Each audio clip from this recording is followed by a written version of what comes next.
Donc bonjour, bonsoir. Donc je me présente, Olivier René. Bon, j'ai déjà fait une intervention sur Factuel 66 et donc je vais avoir le plaisir de, pour le tricentenaire de l'anniversaire de la franc-maçonnerie, de la création de la franc-maçonnerie, de faire un exposé en espérant que cet exposé va vous plaire. Et ça va me permettre aussi de présenter mon livre, mon dernier livre, donc Gustave Flaubert, La Sanction, qui est le tome 2 d'une étude en 5 volumes sur Gustave Flaubert.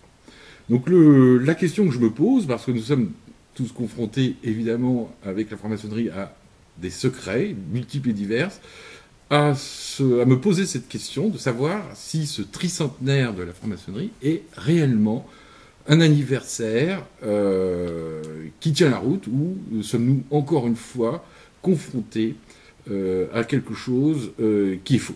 Alors ça, c'est un peu la question que je me suis posée, et c'est aussi le sujet de cette conférence. Donc, le faux tricentenaire de la franc-maçonnerie, donc le 24 juin 1717 au 24 juin 2017. Sommes-nous vraiment confrontés à un anniversaire qui correspond réellement à la création de la franc-maçonnerie? Ça, c'est la question que je me pose. Et pour répondre à cette question, eh bien, je vais vous présenter. Donc, nous avons ici deux tableaux qui vont nous questionner.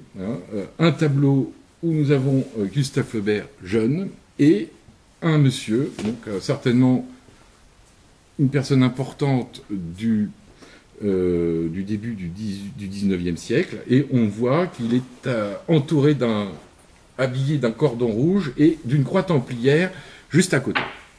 Alors, cette croix templière et ce cordon rouge correspondent au 30e degré du rite écossais ancien et accepté, ou philosophique, là je ne pourrais pas vous dire exactement. Et nous avons à côté donc Gustave Flaubert, à l'âge de 10 ans, qui, lui, a ce cordon rouge. Bon, il est moins tracé que le monsieur à côté, mais il a toujours, et on a un peu dans le contexte des couleurs similaires.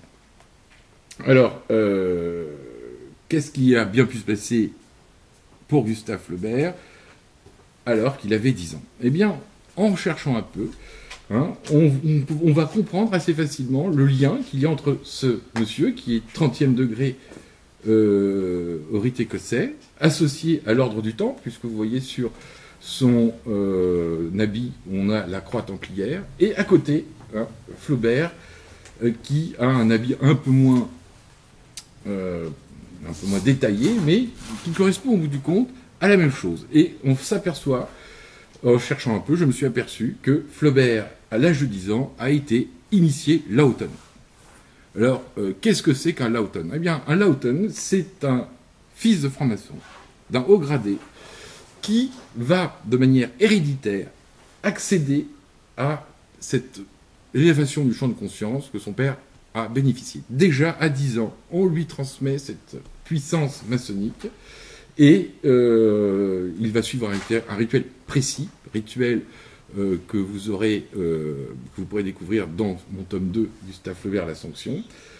Et cette transmission héréditaire est associée à l'ordre du Temple. Alors on va voir pourquoi tout à l'heure, mais il est clair que en 1821, en 1831, la notion d'hérédité maçonnique était vraie, puisque Flaubert a été à ce moment-là initié Lawton.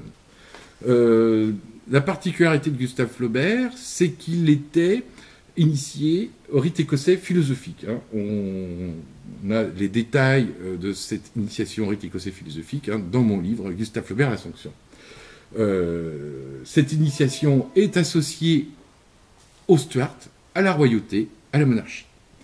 Et on va voir que cette particularité maçonnique, eh bien, elle n'est au-delà de 1717, elle est bien avant, et ça peut nous interroger à partir de là sur la véracité de cet anniversaire 1717, puisque la tradition du rite écossais philosophique, l'initiation en tant que Lawton, sont des traditions qu'on va retrouver dans les ordres teutoniques, entre autres, hein, l'ordre des Hospitaliers ou l'ordre du Temple à Saint-Jean de Jérusalem. Hein, les enfants de chevaliers étaient eux-mêmes adoubés et avaient au niveau de l'armée des charges militaires qui étaient héréditaires. Et on va retrouver ça tout au long, même sous Louis XIV, sous Louis XV, sous Louis XVI, et en maçonnerie, qui était à cette époque une maçonnerie militaire, eh bien, on avait ce même phénomène. Et au bout du compte, on va comprendre assez rapidement que la franc-maçonnerie, eh bien, ce n'est pas 1717, hein, c'est bien avant. Alors, les premières traces de la franc-maçonnerie. Donc, certaines personnes vont dire qu'il y a une différence entre deux maçonneries, la maçonnerie opérative et la maçonnerie spéculative. Eh bien, cette différence, eh bien, elle n'est pas évidente à définir. Hein. Et il me semble que, même si effectivement on peut dire qu'il y a quelques différences, elles se ressemblent quand même beaucoup. Donc, quelles sont les premières traces de la franc-maçonnerie? Alors, on a évidemment les statuts de Sceaux, statuts de Sceaux que je présente dans la vidéo que vous pouvez voir sur la chaîne Factuel 66. Hein, et on a aussi eh bien, des traces associées aux croisades. Hein, des premières traces de la franc-maçonnerie sont, allez, on peut le dire, associées aux ordres teutoniques, templiers, hospitaliers, qui se sont développés à l'époque des croisades. Donc en 1203, le pape Innocent III approuve le projet de Dominique de Guzman, futur saint Dominique, sur la création des chevaliers porte-glaives. Donc, le noyau de départ sera constitué avec des éléments issus de l'ordre du Temple, mais aussi de l'ordre hospitalier. Et alors, ces éléments, on va dire templiers, teutoniques, vont être présents tout au long de l'histoire de la franc-maçonnerie. Hein. Alors évidemment, on a cet épisode de 1307 avec l'arrestation de Jacques de Molay, qui va être un élément, on va dire, important dans l'évolution de la franc-maçonnerie. Cet événement ne donne pas fondamentalement un point de départ de la franc-maçonnerie, mais elle va nous montrer que cette franc-maçonnerie opérative était associée aux grandes familles royales, catholiques de l'Europe. Hein. Donc, on verra même tout à l'heure que eh bien, ceux qui vont soutenir l'Allemagne nazie, hein, c'est un ordre, c'est l'ordre du Temple reconstitué, associé à la franc-maçonnerie allemande. Hein. Ce sont eux qui sont les vecteurs, moteurs du nazisme. Et c'est cette phrase qu'on retrouve sur le cordon des militaires allemands, hein, Dieu est avec nous, hein, eh bien, n'est pas fondamentalement, comme Michel Onfray nous l'a présenté, une phrase catholique, mais fondamentalement associée à l'ordre du Temple. On a aussi cette phrase qui est Dieu le veut, hein, aussi, que les Templiers pratiquaient avant les batailles. Ils utilisaient cette phrase. Donc c'est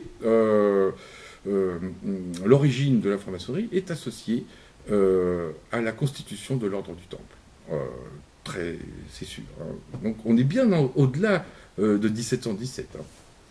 Alors avec cette exécution de Jacques de Molay, on a donc un développement de l'ordre du Temple en Angleterre, et en 1485, Henri VIII de Lancaster monte sur le trône d'Angleterre, et il devient maître d'honneur de la maçonnerie opérative. Voilà, donc vous voyez, 1485, ce n'est pas 1717, la création de la franc-maçonnerie. C'est déjà là depuis longtemps. On a aussi en France les premières implantations d'une loge maçonnique en 1603 avec Jacques VI d'Écosse, fils de Marie Stuart et d'Henry Stuart de Darnley, Il devient roi de Grande-Bretagne sous le nom de Jacques Ier. Il aura dans les rangs de ces loges les maçons opératifs anglais William Sinclair of Roslin, qui lui succédera au moment où celui-ci, donc Jacques VI, montera sur le trône d'Écosse. En 1687, avant son départ pour la France en exil, Jacques II, fils de Charles II Stuart, rouvre l'ordre de Saint-André du Chardon. Saint-André du Chardon, c'est un ordre de chevalerie fondamentalement associé à la franc-maçonnerie, et on est en 1687, on n'est absolument pas du tout en 1717. Alors, on va poser cette question, mais alors quoi qu'est-ce qu'il faisait en franc-maçonnerie à cette époque, maçonnerie opérative, mais opérative quoi? Alors, on retrouve cela, c'est pour ça que je vous ai présenté tout à l'heure le rite écossais philosophique auquel était initié Gustave Flaubert. La pratique utilisée et développée dans ces loges était la recherche et la fabrication de la pierre philosophale. Et d'ailleurs, en 1444, les lettres royales d'Henri VI d'Angleterre, assurant aux alchimistes anglais et des protections, créera un rite maçonnique opératif, dite de la maison des Redons. On voit déjà, même en 1444, le lien qu'il y a entre les alchimistes. Les alchimistes, on pourrait les comparer aux Illuminés, et cette franc-maçonnerie qui était là depuis, on l'a vu, pratiquement l'origine des croisades. Donc on va s'intéresser aux Stuart, donc cette royauté catholique. Charles II de Stuart décède, et c'est Jacques II de Stuart qui le succédera. Bon, il sera un peu bousculé, et ça, je donne les détails dans la vidéo précédente, que vous pouvez trouver sur cette chaîne. Et il sera un peu bousculé, et il va implanter à ce moment-là, en France, la première loge maçonnique, dite jacobite, une maçonnerie catholique. Et cette loge sera établie au château de Saint-Germain-en-Laye, donc 1688. On voit que cette histoire de la franc-maçonnerie, eh bien, elle ne date pas de 1717. Elle a déjà une longue histoire avant d'être arrivée.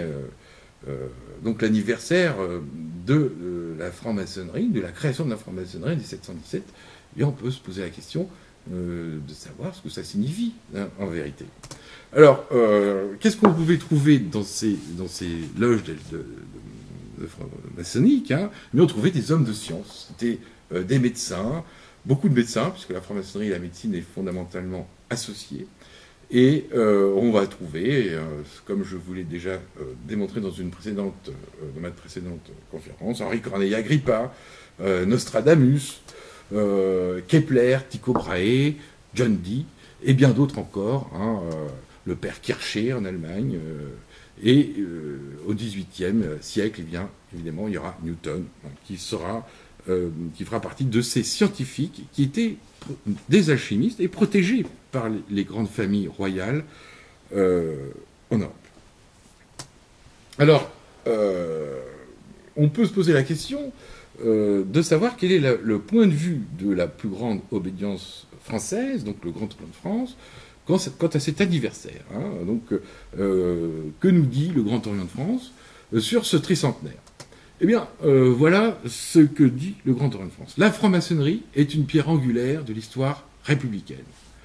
Et pour commémorer ce tricentenaire de la naissance, de la franc-maçonnerie, notre avocat, Emmanuel Pirat, donc un monsieur du Grand Orient de France, animera une conférence à l'invitation de loge à Mâcon, en présence de Christophe Abbas, grand maître du Grand Orient de France. Donc pour le Grand Orient de France, il semblerait que 1717 soit fondamentalement la naissance de la franc-maçonnerie.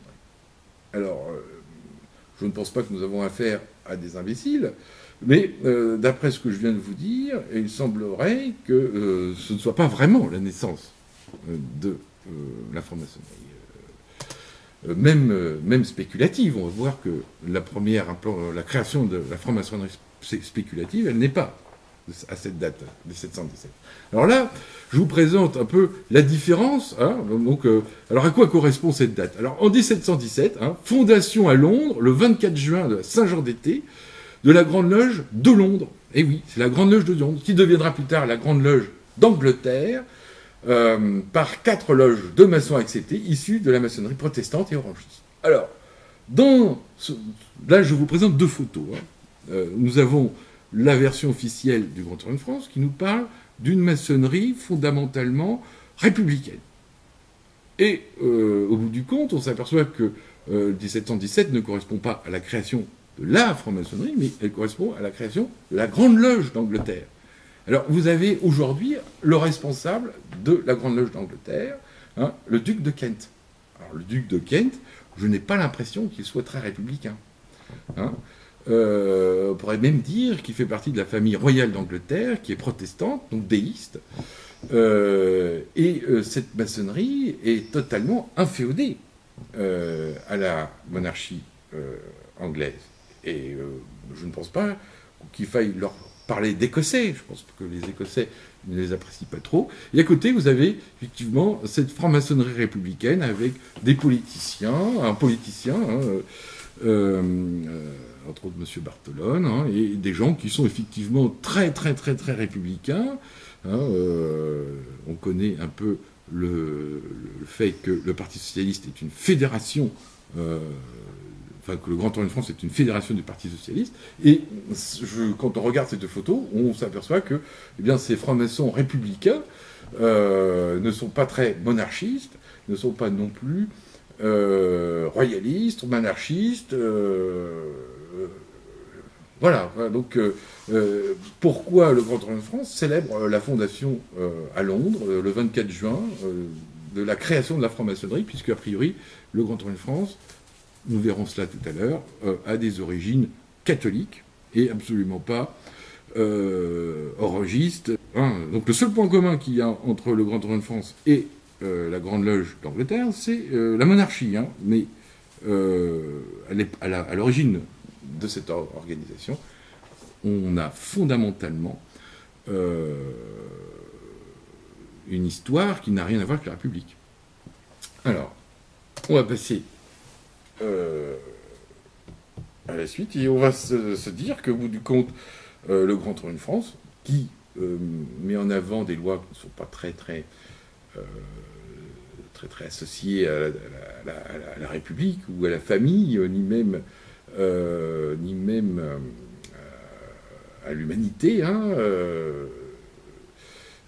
qui est plutôt dans la démarche de trafic d'influence, dans des combines, n'a plus rien à voir avec son origine, ses origines, qui sont associées fondamentalement, on l'a vu, hein, au catholicisme et au Stuart. Et si le Grand Orient de France a rejoint la démarche orangiste, eh bien, j'aimerais bien savoir ce qui s'est passé. Hein. Là, je me pose la question. Alors, de plus, la création du Grand Orient de France, ce n'est pas 1717, c'est 1773. Et elle est une émanation d'une maçonnerie orangiste, non pas du tout orangiste, hein, pas du tout orangiste, mais fondamentalement une émanation de la démarche des Stuarts. Hein. Donc là, il y a encore un souci. Et alors, qui sont les piliers de la franc-maçonnerie française? Eh bien, c'est Anne Sigismond de Montmorency-Luxembourg et le duc d'Orléans. Donc, ce ne sont pas, même s'ils ont trahi le roi, ce ne sont pas fondamentalement des individus très républicains à la base. Hein. Surtout à l'époque où, en 1773, Louis XV autorise la création du Grand Orient de France. Alors on voit effectivement que cette maçonnerie, à l'origine, est associée à la médecine, hein, que le fond des recherches, c'est les découvertes et la fabrication de la pierre philosophale, et qu'à partir de là, s'il y a eu une démarche républicaine à la suite de ça, eh bien, ça signifie que il y a eu une mutation de cette franc-maçonnerie, et cette mutation ne date pas de 1717, puisque cette maçonnerie anglaise était fondamentalement monarchiste et religieuse. Alors, tout cela pour dire qu'il y a une ambiguïté sur cette maçonnerie française quant au fait qu'elle célèbre, au bout du compte, en 1717, la création, non pas de la franc-maçonnerie, puisque la franc-maçonnerie date, on l'a vu, du XIVe siècle, hein, mais peut-être même avant. Donc il y a un paradoxe sur cet anniversaire. Et on peut se poser la question aussi de savoir quelles sont les relations entre le Grand Orient de France et la stricte observance templière, puisque l'ordre du Temple est, au bout du compte, on l'a vu avec ce franc-maçon du 30e degré, fondamentalement, dans les hauts grades, associé à l'ordre du Temple. Alors, quel est cet anniversaire de 1717 ? Ce n'est pas la création de la franc-maçonnerie, on l'a vu.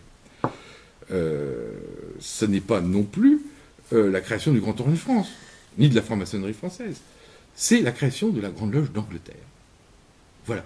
Donc, à partir de là, on peut se poser la question, puisque la première implantation de l'ordre du Temple, elle est en 1735, à Paris, le 20 septembre 1735, à l'hôtel Debussy. Il y a une constitution d'une loge, la loge d'Aubigny, sous la présidence du duc de Richemont, ancien grand maître de la Grande Loge d'Angleterre, une maçonnerie protestante et orangiste. Donc on voit qu'il y a cette maçonnerie templière qui est en quelque sorte, on va dire, le bras armé de la franc-maçonnerie, en règle générale. Alors, comment le Grand Orient de France se positionne-t-il par rapport à cette organisation templière? Alors, 1730, installation du chapitre templier d'Unverden, en Haute-Lusace, selon certains, un 10 juillet. Elle serait la première manifestation de la stricte observance templière. Donc là, on voit qu'à travers cette stricte observance templière, les résurgences et la permanence de l'ordre du Temple a toujours été dans cette histoire. Donc on ne peut pas parler d'anniversaire et de création de la franc-maçonnerie sans parler d'ordre du Temple. Tout cela nous amène à cette conclusion que cet anniversaire du 17 juin 1717, eh bien, c'est l'anniversaire de la Grande Loge d'Angleterre, de 4 loges fondamentalement anglaises, que la maçonnerie, à l'origine, n'est pas anglaise. Il y a eu des maçonneries en Allemagne qui sont bien avant, qui ont été construites bien avant, que l'origine de cette franc-maçonnerie est fondamentalement associée aux organisations chevaleresques, et absolument pas à la République.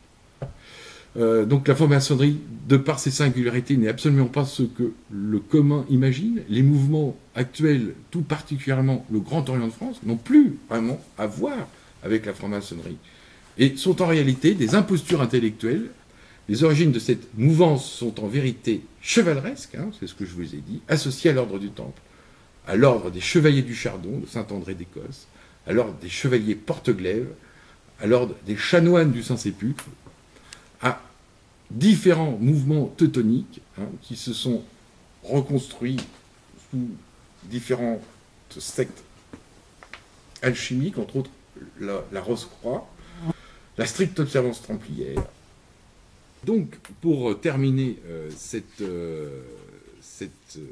petit exposé sur l'anniversaire de la franc-maçonnerie, on va s'interroger sur cette chronologie succincte que j'ai exposée et se dire qu'au bout du compte, l'anniversaire de la franc-maçonnerie est associé aux ordres teutoniques, à différentes mouvances chevaleresques, et à l'origine au catholicisme, hein, puisque toutes ces mouvances se sont organisées, créées autour des croisades, et sur la question de protéger les pèlerins qui allaient se recueillir sur le tombeau du Christ. Voilà, au bout du compte, l'origine de la franc-maçonnerie. Alors après, sur ces premières manifestations, on a vu que ce n'est pas 1717. On a vu que c'était sur des dates bien antérieures. Alors, qu'est-ce qu'on peut dire? Pour résumer la fin de cette conférence, on peut dire que la franc-maçonnerie, de par ses singularités, la franc-maçonnerie n'est absolument pas ce que le commun imagine. Le mouvement actuel, tout particulièrement le Grand Orient de France, n'ont plus rien à voir avec la franc-maçonnerie. Ils sont en réalité des impostures intellectuelles, comme la chronologie, cette chronologie que je vous ai présentée, nous l'a montré. Les origines de cette mouvance sont en vérité chevaleresques et associées tout particulièrement à l'ordre du Temple. Le laïcisme qui est devenu, on va dire, fanatique, organisé par la franc-maçonnerie du Grand Orient de France aujourd'hui, nie même ses origines qui sont fondamentalement chevaleresques. Voilà, bon. Pour résumer, je vais terminer en présentant mon dernier livre. Hein. Donc c'est Gustave Flaubert, l'Assomption. Donc Gustave Flaubert, l'Assomption, c'est une démonstration de la ruine de Gustave Flaubert, orchestrée par la franc-maçonnerie rouennaise du XIXe siècle. Et vous avez ici le DVD qui explique de manière détaillée le rite écossais philosophique qui est fondamentalement associé à cette maçonnerie stuartiste, catholique, issue des ordres teutoniques qui étaient à l'origine créés pour protéger les pèlerins qui allaient en pèlerinage sur le tombeau du Christ à Jérusalem. Voilà, je vous souhaite à tous une excellente soirée, une excellente journée.